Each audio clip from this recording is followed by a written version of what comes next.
കുഴിച്ചുമൂടി കൊച്ചിയിൽ നിന്ന് കാണാതായ സുഭദ്രയാണ് കൊന്നു കുഴിച്ചുമൂടിയത്. മൃതദേഹത്തിന്റെ ഭാഗങ്ങൾ കണ്ടെത്തി ദമ്പതികളാണ് കൊലപാതകത്തിന് പിന്നിലെന്നാണ് സൂചന. പ്രതികളെന്ന് സംശയിക്കുന്നവരുടെ ദൃശ്യങ്ങളടക്കം ഇപ്പോൾ കൈരളി ന്യൂസിന് ലഭ്യമായിട്ടുണ്ട്. വിവരങ്ങളുമായി ഷാജഹാൻ ചേരുന്നുണ്ട്. ഷാജഹാൻ, ഈ പോസ്റ്റ്മോർട്ടം നടപടികളടക്കം നാളെ നടക്കുമെന്നുള്ള വിവരങ്ങൾ ഷാജഹാൻ തന്നെ നേരത്തെ റിപ്പോർട്ട് ചെയ്തിരുന്നു. ഇപ്പോൾ നിലവിൽ പോലീസ് പറയുന്ന പുതിയ കാര്യങ്ങൾ എന്തൊക്കെയാണ്?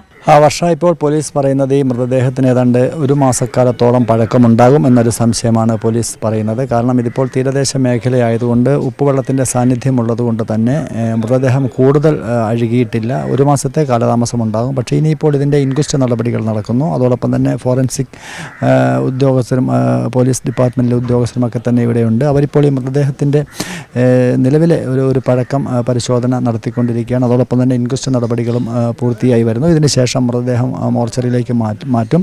നാളെ ആയിരിക്കും പോസ്റ്റ്മോർട്ടം നടപടികൾ നടക്കുക. നാളത്തെ പോസ്റ്റ്മോർട്ടത്തിലായിരിക്കും കൃത്യമായിട്ട് എത്ര കാലപ്പഴക്കമുണ്ട് മൃതദേഹത്തിന്, എങ്ങനെയാണ് കൊല നടന്നത്, ഇത്തരം കാര്യങ്ങളൊക്കെ തന്നെ ലഭ്യമാകുകയുള്ളൂ. എന്തായാലും ഈ സുഭദ്രയും ഇപ്പോൾ ഈ കൊലപാതകികൾ എന്ന് സംശയിക്കുന്ന മാത്യുവും ഷർമിളയും ഒക്കെ തന്നെ കുറേ കാലമായിട്ട് ഇവിടെ വരികയും പോവുകയും അങ്ങനെ വളരെ അടുത്ത ബന്ധം പുലർത്തിയിരുന്നവരാണ്.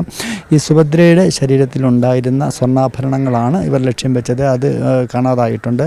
അപ്പോൾ സ്വാഭാവികമായിട്ടും അത്യാവശ്യം സാമ്പത്തിക ചുറ്റുപാടൊക്കെയുള്ള ഒരു സ്ത്രീയായിരുന്നു ഈ മരണപ്പെട്ട സുഭദ്ര. അവരുടെ ശരീരത്തിലെ സ്വർണ്ണാഭരണങ്ങളും മറ്റും കവർച്ച ചെയ്യുന്നതിന് വേണ്ടിയാവാം ഇവരെ കൊലപ്പെടുത്തിയെന്നൊരു സംശയമാണ് പോലീസിനുള്ളത്. എന്തായാലും ഇനി പ്രതികളെ കണ്ടു കിട്ടിയാൽ മാത്രമേ ഇക്കാര്യങ്ങൾ കൂടുതൽ വ്യക്തമാകുകയുള്ളൂ.